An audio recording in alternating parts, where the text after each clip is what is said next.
Hello everyone, welcome to my YouTube channel. I am Dipti. I hope आप सभी लोग अच्छे होंगे। डर जरूरी है। आज की हमारी स्टोरी एक 15 साल के लड़के की है जिसका नाम रोनित था। वह डेली शाम को ट्यूशन पढ़ने जाता था। एक शाम को उसे ट्यूशन से वापस आने में काफ़ी लेट हो गया था।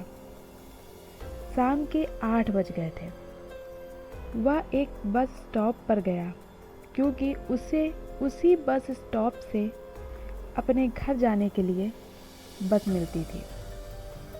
क्योंकि आज उसे काफ़ी लेट हो गया था, उसने देखा कि उस बस स्टॉप पर कोई नहीं था। वह वहाँ पर अकेला था। वह वहाँ पर एक बड़ी बेंच पर बैठ गया और बस का इंतज़ार करने लगा। तभी उसे कहीं से रोने की आवाज़ सुनाई दी। उसने सोचा कि अभी तो यहाँ कोई नहीं था, अब रो कौन रहा है। वह उस बेंच से उठा, थोड़ा आगे बढ़ा। उसने देखा कि कुछ दूरी पर एक बूढ़ी औरत बैठी है और रो रही है। तब वह उस औरत के पास गया और उससे पूछा कि आप रो क्यों रही हैं। उसने उस औरत को पानी भी ऑफर किया। इतना सुनते ही उस औरत ने रोना बंद कर दिया और रोनित से पूछा कि मेरे पति कहाँ हैं, बता दो मुझे। अगर तुमने नहीं बताया तो तुम्हारे साथ अच्छा नहीं होगा। रोनित इतना सुनते ही डर गया और पीछे हट गया। उसे लगा कि वह औरत शायद पागल है। तभी वह औरत उठी और रोनित की ओर बढ़ने लगी।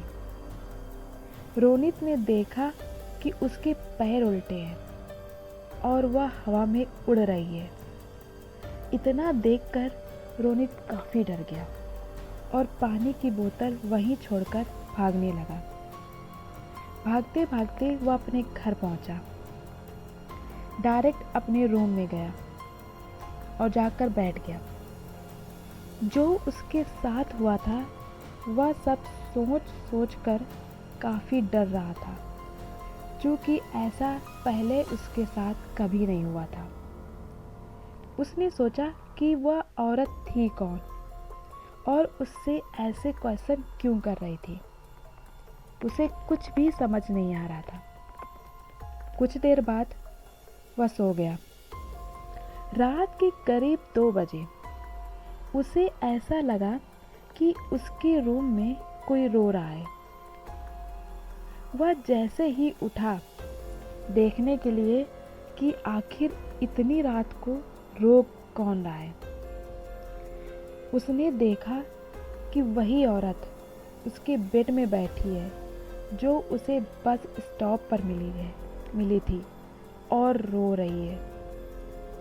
रोनित उसे देखकर डर गया कि ये इतनी रात को आखिर मेरे रूम में कैसे आ गई। उसने देखा कि उस औरत के हाथ में वही बोतल थी जो रोनित उस बस स्टॉप पर छोड़ आया था।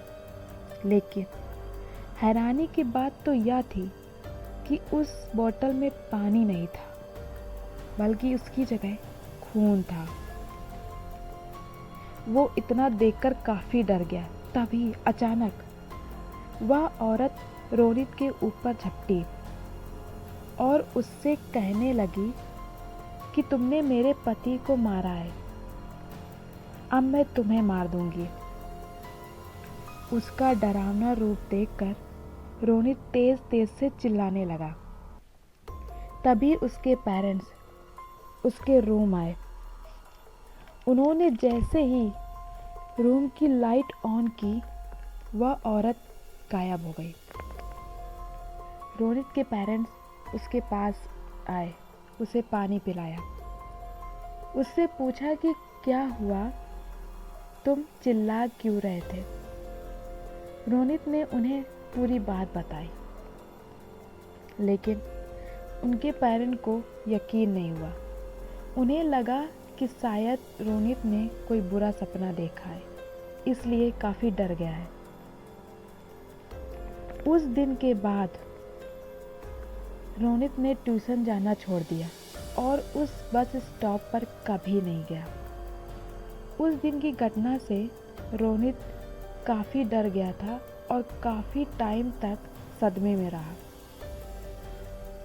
आज तक रोनित को समझ नहीं आया कि आखिर उसके साथ उस दिन हुआ क्या था। आज की हमारी स्टोरी कैसी लगी कमेंट करके ज़रूर बताइएगा। मिलते हैं आपको नेक्स्ट वीडियो में एक ऐसी ही रियल घटना पर। तब तक के लिए take care, stay connected and bye bye.